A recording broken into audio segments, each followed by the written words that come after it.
Hello, this is Sean from Time and Talk. I thought today I'd make a video about my newest acquisition, which, as you can probably see from the box, is a Seiko. I decided to let the mini turtle go. The reason that I did that was because, to be honest, I couldn't cope with the damage underneath the bezel. I still love that watch and I would buy it again, but that particular example just wasn't cutting it for me. So I bought another Seiko, and it's quite a famous one, but perhaps not the version that you might think. And here it is. So this is the Seiko SKX011. And what I'm going to do in this video is I'm going to run through a little bit of, just use the camera so the lighting's maybe a little bit better.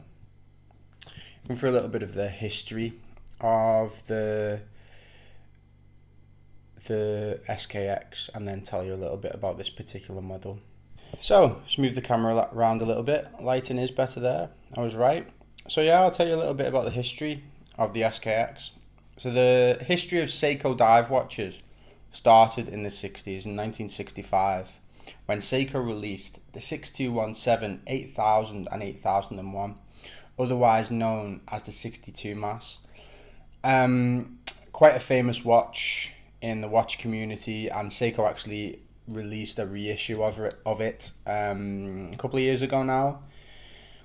Then in the 70s you got another range of dive watches.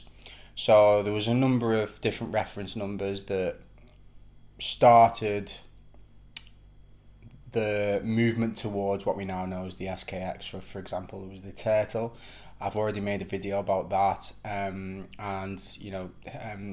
check that out if you want to. I'll leave a link in the video in the description. Then we had the 6105, which a lot of people think started the whole beta watch trend, in the way in which Seiko watches have always been relatively affordable, good value, and yet you could rely on them to perform under pretty much any circumstance. So that's when people started to really buy them for that reason, because obviously you've got the Submariner and the 50 Fathoms and things like that, which were quite expensive luxury watches. And then you've got Seiko, which were really designed for a purpose, even though people do love them. Then you have the 7002, released in the 80s, which had a 17 jewel movement and a number of variations. It was a slimmed down case. Previously, the Seiko dive watches had been more well known as having cushion cases and turtle style cases. So that was coming up to what we now know as the SKX, if you like. And this is the first SKX I've ever owned, but I actually thought I owned one at one point, and I didn't realize it wasn't an SKX until I sold it, and the buyer said, this isn't an SKX, it's a 7002, because they look very, very similar. Then you've got the SKX, which came out originally in 1996. So in terms of a few specifications of the SKX in general, you've got 200 meter water resistant, ISO certified dive watch. The movement doesn't hack or hand wind. In case you don't know, hacking is when you pull out the crown and the movement stops. It doesn't do that. It also doesn't hand wind, so you have to shake the watch like this if you want it to start immediately, or just wear it and then it will eventually start. It's got a 41mm case, 22mm lug width, 120 click unidirectional bezel. It's got a day date, mostly a different language as well underneath. Apparently you never know which one you're going to get until you buy it. The crown is at 4 o'clock, which is a design cue of Seiko watches in general, but it's fairly characteristic of the SKX. It's got a tsunami logo on the back, and it's got Hardlex crystal. So it's not a sapphire crystal, it's Hardlex, which is Seiko's own mineral crystal, somewhere between an ordinary mineral crystal and a sapphire. I've never had bother with it scratching really easily or anything like that. Normally they come on a rubber strap, or in this case, it's on a Jubilee bracelet. Though apparently this watch only comes on a rubber bracelet, so I bought it secondhand. So perhaps this was fitted aftermarket. And Seiko watches have awesome loom. You know, I've owned a couple of Rolexes. The Explorer has really good loom, but the Datejust I owned, the loom was crap, if I'm honest. And this was a £5,000 watch.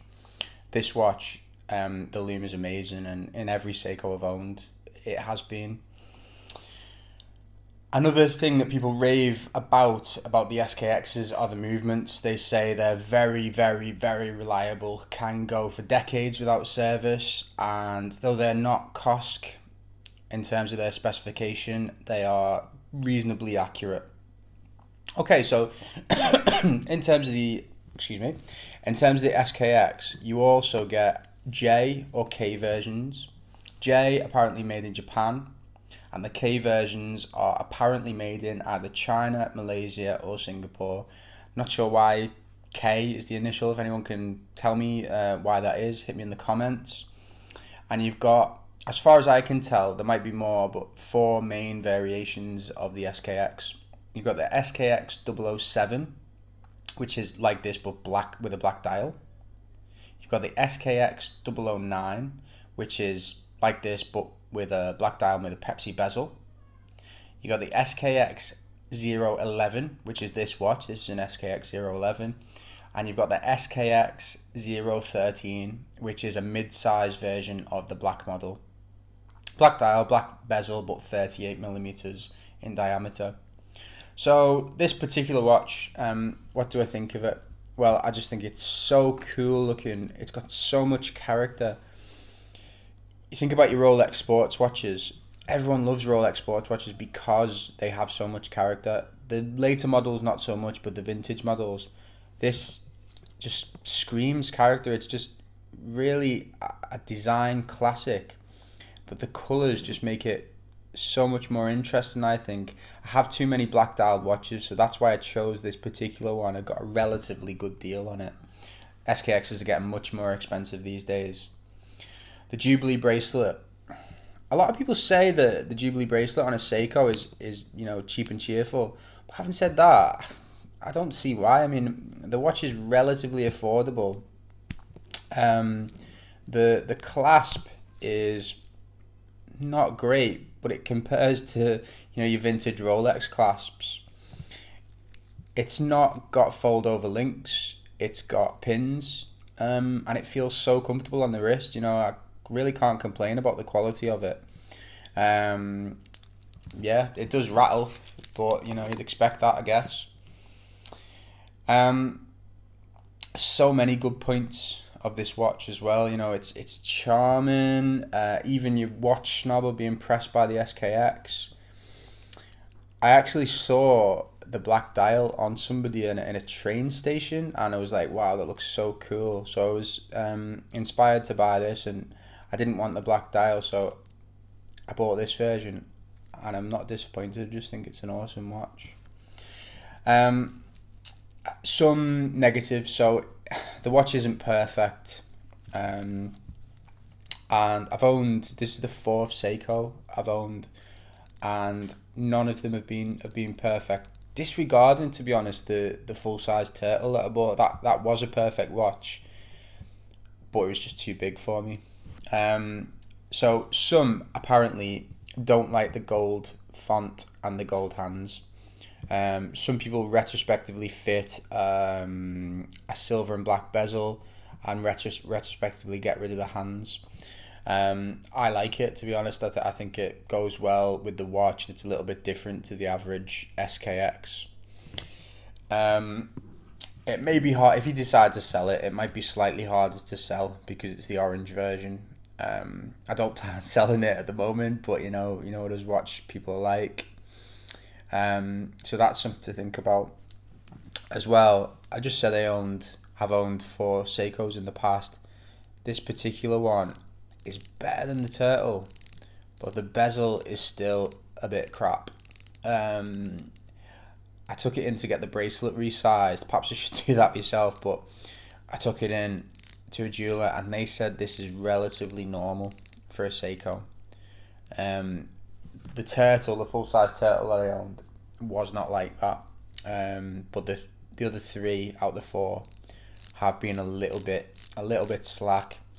Having said that, I've only owned, the only other dive watch I've really owned is an Omega Seamaster, which costs $3,000. So you'd expect that to have a better bezel action. And that's about it really. I'll show you a quick wrist shot.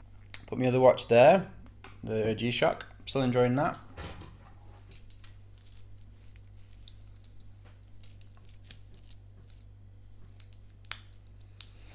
So there it is on the wrist. I think it's pretty nice.